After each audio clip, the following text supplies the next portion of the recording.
This is just a sample of the audiobook. To get the complete audiobook, access the link posted in the first comment. Examining my conscience and finding myself in a perpetual state of sin. That was the training, the brainwashing, the conditioning, and it discouraged smugness, especially among the sinning class. Now I think it time to give myself credit for at least one virtue: doggedness. Not as glamorous as ambition or talent or intellect or charm, but still the one thing that got me through the days and nights. F. Scott Fitzgerald said that in American lives there are no second acts. He simply did not live long enough. And in my case, he was wrong. When I taught in New York City high schools for 30 years, no one but my students paid me a scrap of attention. In the world outside the school, I was invisible. Then I wrote a book about my childhood and became Mick of the moment. I hoped the book would explain family history to McCourt children and grandchildren. I hoped it might sell a few hundred copies, and I might be invited to have discussions with book clubs. Instead, it jumped on the bestseller list and was translated into 30 languages, and I was dazzled. The book was my second act. In the world of books, I'm a late bloomer, a Johnny-come-lately, new kid on the block. My first book, Angela's Ashes, was published in 1996 when I was 66. The second, Tis, in 1999 when I was 69. At that age, it's a wonder I was able to lift the pen at all. New friends of mine, recently acquired because of my ascension to the bestseller list, had published books in their 20s. Striplings. So, what took you so long? I was teaching, that's what took me so long. Not in college or university where you have all the time in the world for writing and other diversions, but in 4 different New York City public high schools. I've read novels about the lives of university professors where they seem to be so busy with adultery and academic infighting, you wonder where they found time to squeeze in a little teaching. When you teach 5 high school classes a day, 5 days a week, you're not inclined to go home to clear your head and fashion deathless prose. After a day of 5 classes, your head is filled with the clamor of the classroom. I never expected Angela's Ashes to attract any attention, but when I hit the bestseller list, I became a media darling. I had my picture taken hundreds of times. I was a geriatric novelty with an Irish accent. I was interviewed for dozens of publications. I met governors, mayors, actors. I met the first President Bush and his son, the governor of Texas. I met President Clinton and Hillary Rodham Clinton. I met Gregory Peck. I met the Pope and kissed his ring. Sarah, Duchess of York, interviewed me. She said I was her first Pulitzer Prize winner. I said she was my first Duchess. She said, "Ooh," and asked the cameraman, "Did you get that? Did you get that?" I was nominated for a Grammy for the spoken word and nearly met Elton John. People looked at me in a different way. They said, "Oh, you wrote that book. This way, please, Mr. McCourt," or "Is there anything you'd like?" Anything. A woman in a coffee shop squinted and said, "I seen you on TV. You must be important. Who are you? Could I have your autograph?" I was listened to. I was asked for my opinion on Ireland, conjunctivitis, drinking, teeth, education, religion, adolescent angst, William Butler Yeats, literature in general. What books are you reading this summer? What books have you read this year? Catholicism, writing, hunger.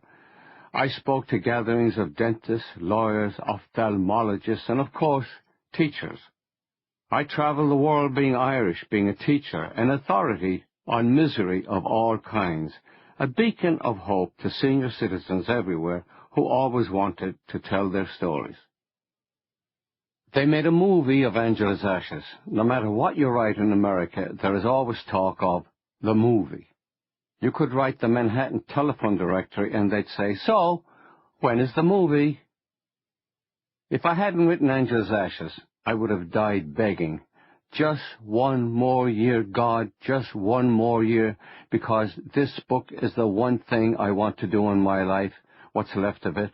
I never dreamed it would be a bestseller. I hoped it would sit on booksellers' shelves while I lurked in the bookshop and watched beautiful women turn pages and shed the occasional tear. They'd buy the book, of course, take it home, loll on divans, and read my story while sipping herbal tea or a fine sherry. They'd order copies for all their friends. In Tiz, I wrote about my life in America and how I became a teacher. After it was published, I had the nagging feeling I'd given teaching short shrift. In America, doctors, lawyers, generals, actors, television people, and politicians are admired and rewarded, not teachers. Teaching is the downstairs maid of professions. Teachers are told to use the service door or go round the back. They are congratulated on having ATTO, all that time off. They're spoken of patronizingly and petted retroactively on their silvery locks. Oh yes, I had an English teacher, Miss Smith, who really inspired me. I'll never forget dear old Miss Smith. She used to say that if she reached one child in her 40 years of teaching, it would make it all worthwhile. She'd die happy. The inspiring English teacher then fades into grey shadows to eke out her days on a penny-pinching pension, dreaming of the one child she might have reached. Dream on, teacher. You will not be celebrated. You think you'll walk into the classroom, stand a moment, wait for silence, watch while they open notebooks and click pens, tell them your name, write it on the board, proceed to teach. On your desk, you have the English course of study provided by the school. You'll teach spelling, vocabulary, grammar, reading comprehension, composition, literature. You can't wait to get to the literature. You'll have lively discussions about poems, plays, essays, novels, short stories. The hands of 170 students will quiver in the air, and they'll call out, "Mr. McCourt, me, I want to say something."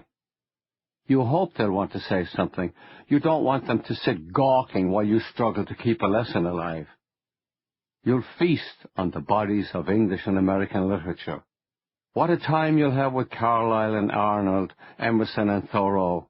You can't wait to get to Shelley, Keats and Byron and good old Walt Whitman. Your classes will love all that romanticism, rebellion, all that defiance.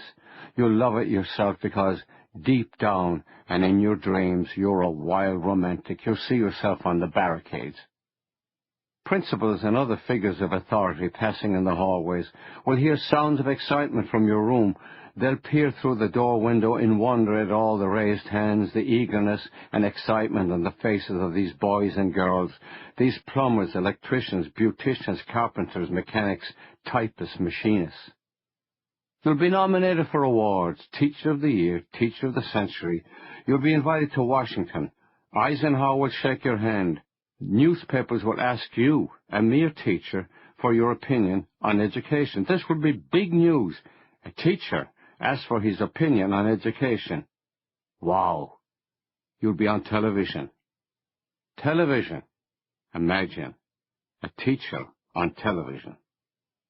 They'll fly you to Hollywood where you'll star in movies about your own life. Humble beginnings, miserable childhood, problems with the church, which you bravely defied. Images of you solitary in a corner, reading by candlelight, Chaucer, Shakespeare, Austen, Dickens. You there in the corner, blinking with your poor diseased eyes, bravely reading till your mother pulls the candle away from you, tells you if you don't stop, the two eyes will fall out of your head entirely. You plead for the candle back. You have only 100 pages left in Dombey and Son, and she says, "No, I don't want to be leading you around Limerick with people asking how you went blind when a year ago you were kicking a ball with the best of them." You say yes to your mother because you know the song. A mother's love is a blessing, no matter where you go. Keep her while you have her, you'll miss her when she's gone. Besides, you could never talk back to a movie mother played by one of those old Irish actresses, Sarah Allgood or Una O'Connor, with their sharp tongues and their suffering faces. Your own mother had a powerful hurt look too, but there's nothing like seeing it on the big screen in black and white. or living colour. Your father could be played by Clark Gable, except that A, he might not be able to handle your father's noise.